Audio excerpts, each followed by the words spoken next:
Hey y'all, welcome back to our channel. If you're new here, my name's Victoria and I am part of a team called Super Geeked. Our channel celebrates everything that we get super geeked about and also our friends and our family and some of you. So one of the things I get super geeked about is anything mid-century modern. So if you don't know what mid-century modern is, it is that era from 1945 to 1965.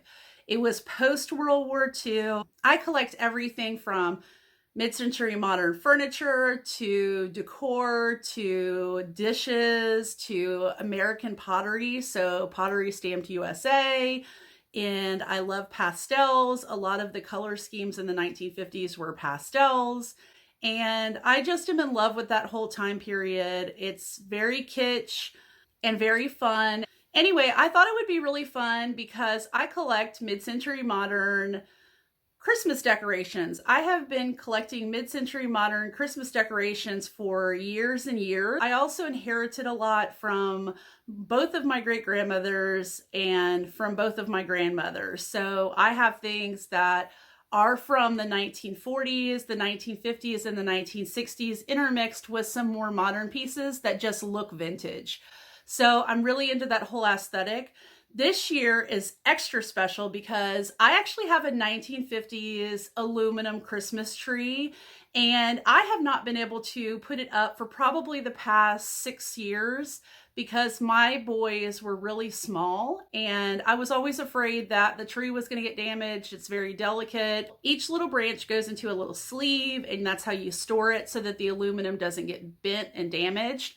And so anyway, this year I took out my aluminum Christmas tree, which I was really excited about. So we actually have two large Christmas trees up. We have the traditional green with white light Christmas tree that we've put in our dining room that has all of our family ornaments on it. And then we have our mid-century modern aluminum Christmas tree in the living room where we have all our glass, vintage, and modern ornaments on. There's also a couple little kitschy ornaments that I've mixed in on that tree, but it's mostly the glass. So we have everything from shiny bright, if you're a collector of 50s and 60s ornaments, to ornaments from the 1940s to different things like that. So right now I'm going to give you a little tour of some of the pieces that I just love in our Christmas decorations and to get us all in the holiday spirit because Christmas is just around the corner. So stay tuned and thanks for stopping by. So this is my aluminum Christmas tree. It is from the 1950s. I do have the original box that it came in and all the sleeves because each of the little branches come out individually. So I have each of the sleeves that the branches fit into and it's very tedious to put it together. The majority of the ornaments on this tree are glass, so I was also afraid that by my children pulling out the branches that they would also break some of these vintage ornaments that belong to my grandmothers and my great-grandmothers. So I didn't want that to happen. So this is the first year that I have put together my tree because my children are now 4 and 5 years old and they understand not to touch mommy's Christmas tree. These trees came with color wheels in the 1950s and 60s because obviously since the branches are made out of aluminum, you can't put Christmas lights on the tree. So I do have a color wheel. And the color wheel is right down here. So you just plug it in and it turns and it's got a light inside. But I also want to show y'all some of my Christmas ornaments. So y'all know about the elf on the shelf that's really popular right now. They're actually modeled after the traditional knee hugger elves from the 1950s. And these are original ornaments. So I have 2 of the red ones and then there's this one green one over here. So they're very cute. I also have a Disco Santa, which I just love. He's from the 1950s and he's just covered in gold glitter and I just put him at the top of my tree. So he's kind of soaring up there at the top. You'll see a lot of vintage glass ornaments on my tree. So, and then they're mixed in with some modern ones. So this is a really old one that was my great-grandmother's. This is a just plastic star one that I had purchased. This is a newer one that I purchased for the tree. And then this was one that came from my grandmother. And then my other grandmother, I inherited all her metal ornaments that are like this one and like this one. I like the mix of really clean and polished ornaments, the newer glass ones, with the really old ones like this one. That is, the finish is a little chipped and faded on it, but it's still really pretty. Or these icicle ones that I have these in a small size and a large size, but I love that the glass is crackled on them. And here's another one of the crackled ones. I just really like it, even though that the paint finish on the glass is cracked. It's just still so pretty. These are some more of the glass ones that came from my grandmother. Here's one also over here. This is a really old one from the 1940s that belonged to my great-grandmother. More later ornaments that came from my grandmother from the 1950s. And then I even have these ones that are not glass. They look like the rest of them, but they're actually plastic, and they have little snowflake, almost starburst, that you would see traditionally from the 1950s.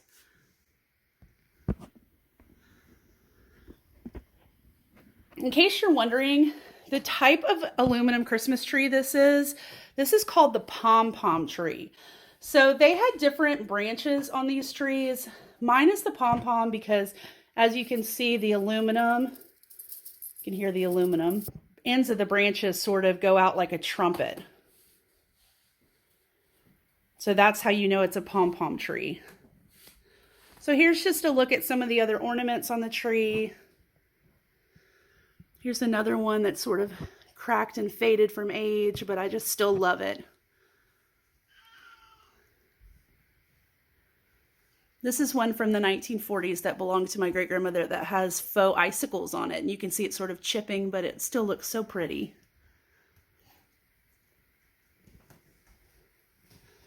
So I really don't mind imperfections because I think the imperfections mixed in with the ones that are more put together and clean and newer really makes the tree sort of special.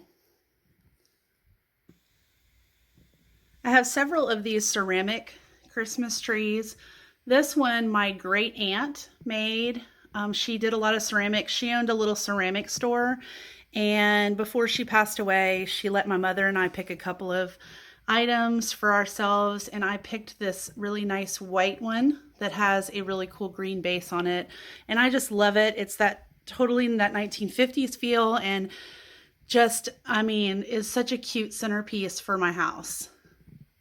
I also have this cute little music box that was my great-grandmother's, and it was passed down to my mom and then to me, and so I just love it.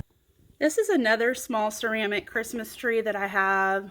It actually came from my grandmother, and when she passed away, my mom passed it down to me.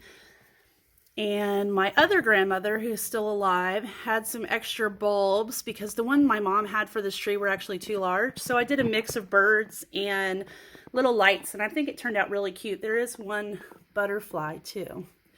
So just a really cute little ceramic Christmas tree on my side table. So you saw that I had a larger aluminum Christmas tree, but I also have this smaller one that I just put some small little plastic balls on, and we usually wrap and put our smaller gifts under this tree. Above the divider from our living room into our dining room, I have this garland that I put up every year. I actually purchased this, I don't know, 10, 15 years ago from Sam's, but I really liked it because it has these little faux candies on it and little gumdrops, and I just thought it was really cute, and I added some extra lights to it to really brighten it up. But it also has a matching centerpiece that's over here that I'll show you.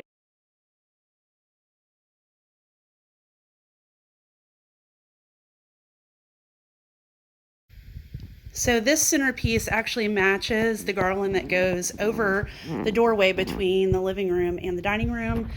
And again, it has the cute little gumdrops all over it.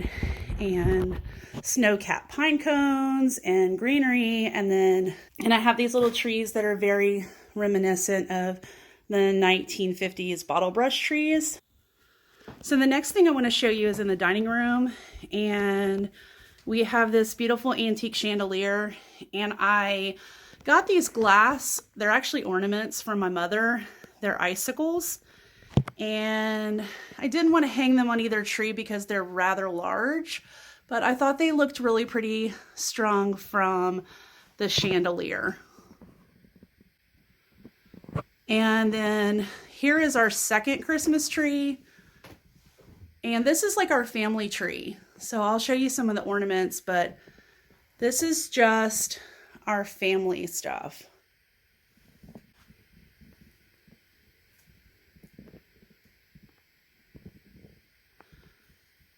This is also the tree that my kids helped me to decorate. So they had a really good time putting ornaments on this tree. So just to point out a couple of them, this ornament was for the year that my husband and I got married in 2005. I have a lot of these wooden ornaments on the tree. These wooden ornaments belong to my grandmother who passed away. This was a Santa Claus I gave her when I was in high school and probably around 1996 or 97. These are from Ecuador, and they have like an enamel paint on them, but they're double-sided. They're painted on both sides, and they're little Santa Clauses, and I have several of those that had belonged to my grandmother. Here's an angel that was done in Ecuador. Here's another Santa from Ecuador, and then there's some handmade ones, like these little sweaters that my godmother made for my boys. I have, of course, our family ornaments. This was of my boys from last year. This is my husband and I on our 10-year wedding anniversary. This is another Christmas ornament when the children were little. This ornament, my children are allowed to pick out Christmas presents for two of their people in their family, and my youngest, Gary, picked out this motorcycle ornament for my husband, and I just thought it was really cute. This is an ornament, a Minnie Mouse ornament that came from one of our best friends last Christmas. We have like a choo-choo, and of course we have to have a New Orleans Saints ornament because we're big New Orleans Saints fans. Then we have a Mississippi State ornament. That's where I went to college. There's some vintage ornaments mixed in, some nutcrackers, another one of those Santas that I had given to my parents the same year I gave the one to my grandmother. This is a state of Mississippi with a magnolia flower in the middle that was made by a Mississippi artist. I have a lot of like Biloxi ornaments, the town we live in. This is the Biloxi Lighthouse. And this is our local theater. This is our church. This is where my husband and I got married. Our children go to the school. And this was the Biloxi Main Street ornament for 2002. So it's really nice. But also the Main Street ornament for 2015 was Sacred Heart. This is behind our church. This is actually where my grandmother went to high school, and my grandfather headed up the renovations to it. So we now use it like a facility for wedding receptions and things like that. Here's one of the other historical places in Biloxi, Beauvoir. There's Mary Mahoney's restaurant. I also have these ornaments from different years. They're pewter, and they're by an artist called Martin Miazza. Here's another ornament of the Biloxi Lighthouse. So a lot of ornaments that represent where we live. Here's a shrimp boat. It's appropriate. And also my husband is a firefighter. So this is just a fire truck. And I think we have a fire Santa. Yeah, here's a fire Santa. Here's another pewter Martin Miazza. And then of course we have to have some Star Wars on our tree and a little bit of Batman. My dad and his girlfriend, Miss Debbie, got the kids these Snoopy ornaments this year, so they hung those on the tree. Here's another one of our family ornaments. This is from last year. And this is the Biloxi Lighthouse. So a lot of family ornaments, antique ornaments, vintage ornaments, local ornaments, things like that mixed in on this tree. So we like to say this is like our family tree. And like I was saying earlier, this is the first time we've had 2 trees up. This tree is normally up in our living room, but this year we decided to go with 2 trees, and I think it was pretty exciting for the kids. There's 2 very special things on this tree. The tree topper on this tree is an angel that belonged to my stepfather's mother, Nanny, and she had been my grandmother since I was 7.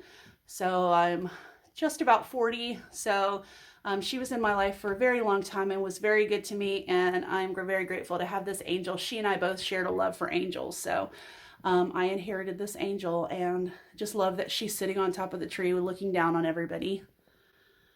Another very special ornament to me is this one right here on the front of the tree. This is an ornament that's so special to me. Right before Christmas last year, one of my dear friends, Joanna, passed away. She was only 37 years old, and she was a musician, an amazing musician. She played violin and viola, and she played on a lot of my husband's solo music, and we just loved her so much. She was an amazing person. And so she's front and center on this Christmas tree. So this ornament means a lot to me. So this is a really cool vintage wreath that belonged to my grandmother. And it's from the 1950s. It's got little pine cones all over it and little wrapped presents and some fruit. And it's just really cute and festive. These are my children's stockings. We don't have a fireplace. I mean, we live in the deep south, so who needs a fire? But I did hang them on our china cabinet, and so they're just hanging out here on the china cabinet. My children's pictures are in their little hangers. Okay, these are the last items I'm going to show you. These are my little collectibles on the shelf, and I'll tell you about each one of them in a second, just so you can see them first.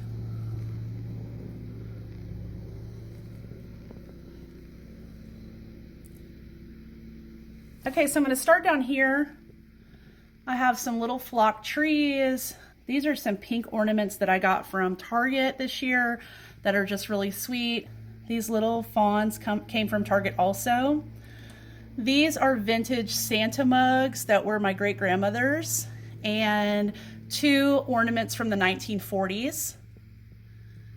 Again, another one of the fawns that I picked up this year at Target that's just really sweet. They have really pretty little faces. And this is another one of those 1940s Santa mugs that was my great-grandmother's. These are vintage ornaments. They're handmade, hand-painted little Santas. If you see, the face is hand-painted, and it's made out of a styrofoam ball with some tape and a little bit of cardboard on the feet and some pipe cleaner arms and a cute little tinsel tree with a hat. Behind him are these sweet little choir singers. There were 3 of them. One of them got broken, but those were my great-grandmother's. And then I have more little flock trees, another little hand-painted Santa, some more of the little fawns I picked up, and then here is another knee hugger elf. So you'll see where the elf on the shelf idea came from. This is an original 1950s elf on the shelf, aka knee hugger elf. This is a little snow baby. They were really collectible in, I think, the 1980s, and I just thought it was really cute. Some more of the little fawns and flock trees, and another little Santa. He's white. And some more flock trees. And then these 2 were my great-grandmother's. As you can see, they're very much old, and they're from the 1940s, early 1940s, but they've made it. And again, this mug is plastic. It's from the 1950s, but another painted face mug. This is a little snowman my mom painted. And then these are really cool. These are little handmade bells. They were ornaments, but they're made out of old newspaper and tinfoil. And here's another one over here in this corner. They're very delicate, so I just set them on the shelf. Some more flock trees, and then this is a little bird ornament that would clip on a tree. It's got a long tail, and it's made out of mercury glass, so it's very delicate. So I just set it up there on the shelf so it doesn't get hurt. But anyway, those are some cute little collectibles I have that I inherited or picked up over the years, and yeah. So I hope y'all enjoyed my little tour of our Christmas decorations. I would love to hear what your favorite decorations and ornaments are, or heirlooms that you've inherited. If you want, just leave me a comment below. And thank you so much for stopping by. We always love that people come and watch our videos. We would love for you to subscribe to our channel. We're constantly putting out new content. If you like this video, be sure to give me a thumbs up on the way out, and see you next time. Bye.